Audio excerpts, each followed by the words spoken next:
ஒரு சூப்பரான இட்லி அப்படின்னா நல்லா ஒயிட் கலரில் பஞ்சு மாதிரி சாஃப்டாக இருக்கணும் அப்படின்னு சொல்லுவாங்க. நம்ம எல்லார் வீட்லேயுமே இட்லி அரைச்சாலுமே நம்ம ஏதாவது ஒரு கம்ப்ளைண்ட் சொல்லிகிட்டே தான் இருப்போம்.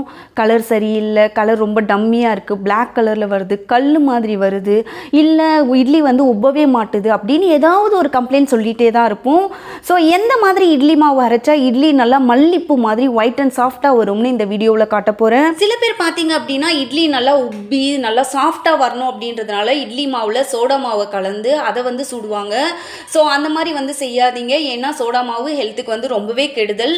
ஸோ இந்த வீடியோ பார்த்ததுக்கப்புறம் பார்த்தீங்கன்னா சோடா மாவு எதுவுமே சேர்க்காம இட்லி ரொம்ப சாஃப்டாக பஞ்சு மாதிரி எப்படி வந்து செய்கிறது அப்படின்றது நீங்கள் வந்து தெரிஞ்சுப்பீங்க. இந்த வீடியோ பார்த்தீங்க அப்படின்னா 4 ஸ்டெப்ஸாக பிரிச்சுருக்கேன். ஸோ ஃபஸ்ட்டு ஸ்டெப்பில் என்ன பார்க்க போகிறோம் அப்படின்னு பார்த்தீங்கன்னா ஊற வைக்கிறது. ஸோ அரிசி எவ்வளோ குவான்டிட்டி இருக்கணும், அதுக்கு உளுந்து எவ்வளோ வந்து ஆட் பண்ணணும், அது எவ்வளோ நேரம் ஊற வைக்கணும் அப்படின்றத ஃபஸ்ட்டு ஸ்டெப்பில் பார்க்க போகிறோம். நெக்ஸ்ட் பார்த்தீங்கன்னா செகண்ட் ஸ்டெப்பில் என்ன பார்க்க போகிறோம் அப்படின்னு பார்த்தீங்கன்னா அரைக்கிறது, அதாவது உளுந்தை எந்த மாதிரி அரைக்கணும், அரிசி எந்த மாதிரி அரைக்கணும் அப்படின்றத செப்பரேட்டாக பார்க்க போகிறோம். தேர்ட் ஸ்டெப்பில் என்ன பார்க்க போகிறோம் அப்படின்னு பார்த்தீங்கன்னா மாவை வந்து எப்படி வந்து புளிக்க வைக்கணும் அப்படின்றத தேர்ட் ஸ்டெப்பில் பார்க்க போகிறோம். ஸோ ஃபோர்த்து ஸ்டெப்பில் என்ன பார்க்க போகிறோம் அப்படின்னு பார்த்தீங்கன்னா இட்லியை வந்து எப்படி சுட்டாக வந்து சாஃப்டாக வந்து வரும் அப்படின்றத ஃபோர்த்து ஸ்டெப்பில் வந்து பார்க்க போகிறோம். இந்த வீடியோ பார்த்தீங்கன்னா யூஸ்ஃபுல் அண்ட் இன்ட்ரெஸ்டிங்காக இருக்க போகுது. ஸோ வீடியோவை ஸ்கிப் பண்ணாமல் கடைசி வரைக்கும் பாருங்கள். அதே மாதிரி பார்த்தீங்கன்னா இந்த வீடியோ ஃபுல்லாக பார்க்குறவங்களுக்கு லாஸ்ட்டாக ஒரு சர்ப்ரைஸ் காத்துட்டு இருக்கு. ஸோ அதையுமே பார்த்து தெரிஞ்சுக்கோங்க. இப்போ வாங்க வீடியோக்குள்ளே போகலாம். ஸ்டெப் 1 ஊற வைக்கிறதுன்னு சொன்னேன் இல்லைங்களா. நான் இன்றைக்கி பார்த்தீங்கன்னா குண்டு அரிசி, கடையில் இட்லி அரிசின்னு கேட்டிங்கன்னா கிடைக்கும். ஸோ நான் அந்த அரிசியை தான் நான் இன்றைக்கி யூஸ் பண்ண போகிறேன். இட்லிக்கு ஊற வைக்கும்போது அரிசி 4 பங்கும் உளுந்து வந்து 1 பங்கும் இருக்கிற மாதிரி, அதாவது 4:1 ரேஷியோவில் இருக்கணும். அதாவது 4 கிளாஸ் அரிசி ஊற வைக்க போகிறீங்க அப்படின்னா 1 கிளாஸ் உளுந்து ஊற வச்சா சரியாக இருக்கும்.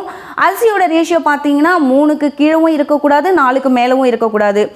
ஒருவேளை நீங்கள் அரிசி 3 மடங்குக்கு கீழே ஊற வச்சிங்க அப்படின்னா இட்லி ரொம்ப லூஸாக குழன்னு வந்துடும். அதே மாதிரி 4 மடங்குக்கு மேலே ஊற வச்சிங்க அப்படின்னாலும் இட்லி நல்லா கல் மாதிரி வந்துடும். ஸோ அரிசி அண்ட் உளுந்தோட ரேஷியோ வந்து 4:1 இருக்கிற மாதிரி பார்த்துக்கோங்க. அதே மாதிரி வெந்தயம் வேணுன்றவங்க 1 ஸ்பூன் வெந்தயம் ஆட் பண்ணிக்கோங்க. நான் இன்றைக்கி பார்த்தீங்கன்னா வெந்தயம் ஆட் பண்ண போகிறதில்ல. செகண்ட் ஒன் என்னன்னு பார்த்தீங்க அப்படின்னா அரிசி அண்ட் உளுந்தை 2லேருந்து 3 மணி நேரம் ஊற வைக்கணும். 3 மணி நேரத்துக்கு மேலே ஊற வச்சிங்க அப்படின்னாலும் உளுந்தோட தன்மை போயிடும், உளுந்து வந்து உப்பி வராது. ஸோ 3 மணி நேரத்துக்கு மேலே ஊற வைக்கிறத அவாய்ட் பண்ணிக்கோங்க. Second step. இப்போ வாங்க அரிசி அண்ட் உளுந்து எப்படி பெர்ஃபெக்டாக அரைக்கணும் அப்படின்றத பார்க்கலாம். ஃபஸ்ட்டு உளுந்து அரைச்சி எடுத்துக்கலாம். சில பேர் பார்த்திங்கன்னா உளுந்தையும் அரிசியும் கலந்து ஆட்டுவாங்க. இன்னும் சில பேர் பார்த்திங்கன்னா அரிசி அரைச்சிட்டு அதுக்கப்புறமா தான் உளுந்து ஆட்டுவாங்க. அந்த மாதிரி பண்ணக்கூடாது, மாவு வந்து காணாதுன்னு சொல்லுவாங்க. ஸோ எப்போவுமே பார்த்திங்கன்னா உளுந்தை தான் ஃபஸ்ட்டு அரைக்கணும். இப்படி பண்ணும்போது தான் மாவு நல்லா உப்பி வரும். ஸோ நான் பார்த்திங்கன்னா கருப்பு உளுந்தை தோலை நீக்கிட்டு எடுத்து வச்சுருக்கேன். இப்போ அதை கிரைண்டரில் சேர்த்துக்கிறேன். ஃபஸ்ட்டு வந்து பார்த்திங்கன்னா தண்ணி எதுவும் சேர்க்காம உளுந்தை மட்டும் கிரைண்டரில் சேர்த்து ஒரு 5 மினிட்ஸ் ஓட விடுங்க. 5 மினிட்ஸ் ஆனதுக்கப்புறமா லைட்டாக 2 சைட்லேயும் தண்ணி தெளித்து விடுங்க. பாருங்கள், இந்த மாதிரி தண்ணி தெளிச்சுட்டு சைடில் லைட்டாக உளுந்தை தள்ளி விடுங்க. உளுந்து அரைக்கும் போது தண்ணி நிறைய ஆட் பண்ணக்கூடாது. உளுந்து பார்த்திங்கன்னா ஒரு 20லேருந்து 25 மினிட்ஸ் மட்டும் அரைக்கணும். அதே மாதிரி பார்த்திங்கன்னா 5 மினிட்ஸ்க்கு ஒரு தடவை லைட்டாக தண்ணி தெளித்து ஆட்டினா போதும், மாவு நல்லா உப்பி வரும். ஸோ 20 நிமிஷம் ஆயிடுச்சு. ஸோ இப்போ பாருங்கள் ஃப்ரெண்ட்ஸ், மாவு எவ்வளோ சூப்பராக உப்பி வருதுன்னு. இன்னொரு 5 மினிட்ஸ் ஓட விடுங்க. இந்த ஸ்டேஜில் உளுந்து நல்லா அரைஞ்சிடுச்சான்னு செக் பண்ணிக்கோங்க. இப்போ பார்த்தீங்கன்னா 25 மினிட்ஸ் ஆகிடுச்சு. உளுந்து நல்லா அரைஞ்சிடுச்சு. கலர் பாருங்கள் எவ்வளோ ஒயிட்டாக நல்லா க்ரீமியாக இருக்குன்னு. இந்த ஸ்டேஜில் கிரைண்டர் ஆஃப் பண்ணிவிட்டு உளுந்து மாவை வழிச்சிக்கோங்க. நான் யூஸ் பண்ணுற மாதிரி நீங்களும் ஒரு வேளை கருப்பு உளுந்து யூஸ் பண்ணி உளுந்த கழுவ ரொம்பவே கஷ்டப்படுறீங்க அப்படின்னா கருப்பு உளுந்தை எப்படி ரொம்ப ஈஸியாக கழுவுறது அப்படின்றத நம்ம சேனலில் ஏற்கனவே வீடியோவாக போட்டிருக்கோம். ஸோ லிங்க்கை வந்து பார்த்திங்கன்னா டிஸ்கிரிப்ஷன் பாக்ஸில் கொடுக்குறேன், வேணுன்றவங்க அதையுமே போய் பாருங்கள். இப்போ வாங்க அரிசி அரைக்க ஸ்டார்ட் பண்ணலாம். உளுந்து அரைக்கும் போது தண்ணியை கொஞ்சம் கொஞ்சமாக ஆட் பண்ணும் இல்லைங்களா. ஆனால் அரிசி அரைக்கும் போது தண்ணியை ஃபஸ்ட்டு சேர்த்துட்டு தான் அரிசியவே போட்டு அரைக்கணும். ஸோ இதுவுமே பார்த்திங்கன்னா ஒரு 15லேருந்து 20 மினிட்ஸ் மட்டுமே அரைச்சா போதும். தேவைப்படும் போது மட்டும் தண்ணி சேர்த்துக்கலாம். அதே மாதிரி அரிசி அரைக்கும் போது உளுந்து மாதிரி நல்லா நைஸாக அரைக்கக்கூடாது. லைட்டாக நொரன்னு இருக்க மாதிரி தான் நம்ம வந்து அரிசி அரைச்சிக்கணும்.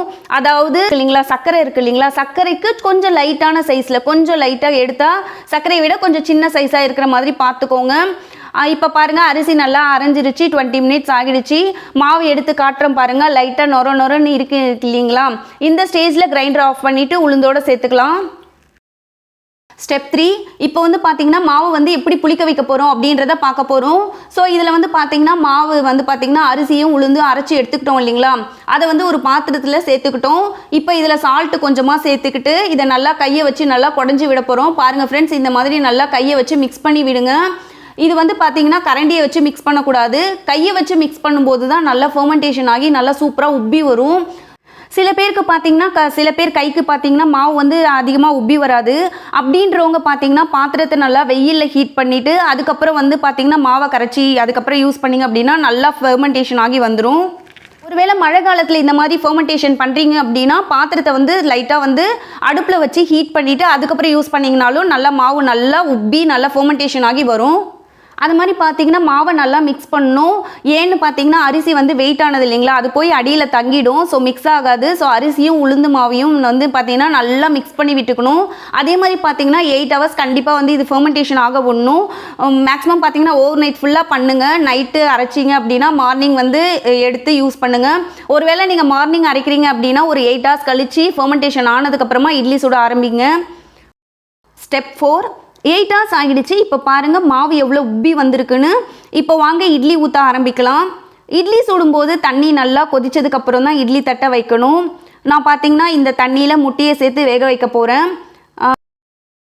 இந்த தண்ணியில் பார்த்தீங்கன்னா 4 முட்டையை ஆட் பண்ணிவிட்டு முட்டை வேகிறதுக்கு லைட்டாக சால்ட் ஆட் பண்ணிவிட்டு அதுக்கு மேலே பார்த்தீங்கன்னா இட்லி தட்டை வைக்க போகிறேன். ஆயில் லைட்டாக இட்லி தட்டில் ஆட் பண்ணிவிட்டு மாவை ஊற்றுறேன். துணி போட்டு இட்லி ஊற்றினா இன்னும் நல்லாவே சூப்பராக இட்லி வரும். இது வந்து பார்த்தீங்கன்னா ஒரு 5 to 6 minutes மட்டும் வேக வச்சா போதும். ஏன்னா நம்ம ஏற்கனவே தண்ணியை நல்லா கொதிக்க வச்சுட்டு தான் இட்லி தட்டை அதுக்கு மேலே வைக்க போகிறோம். 5 minutes ஆகிடுச்சு. இப்போ வாங்க இட்லி வெந்துருச்சான்னு பார்ப்போம். விரலில் லைட்டாக தண்ணியை நனைச்சிட்டு இட்லி மேலே குத்தி பாருங்கள். மாவு விரலில் ஒட்டலைன்னா இட்லி வெந்துடுச்சின்னு அர்த்தம். ஸோ இப்போ வாங்க இட்லியை லைட்டாக ஆற வச்சு எடுத்துக்கலாம். ஸோ அவ்வளோதான் ஃப்ரெண்ட்ஸ், இட்லி எவ்வளோ சாஃப்டாக மல்லிப்பூ மாதிரி சோடா எதுவும் சேர்க்காமல் சூப்பராக வந்திருக்குன்னு பாருங்கள்.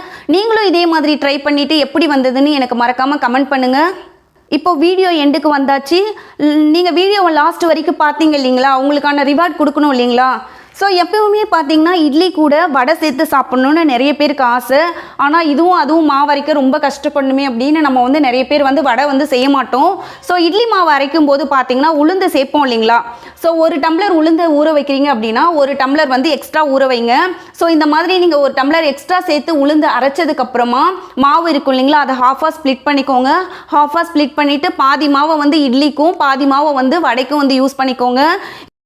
இந்த மாதிரி பண்ணும்போது டைமும் சேவ் ஆகும். அதே மாதிரி பார்த்தீங்கன்னா வேலையும் மிச்சம். உங்களுக்கு பிடிச்ச வடையும் பார்த்தீங்கன்னா நீங்கள் இட்லி கூடயே சாப்பிட்லாம்.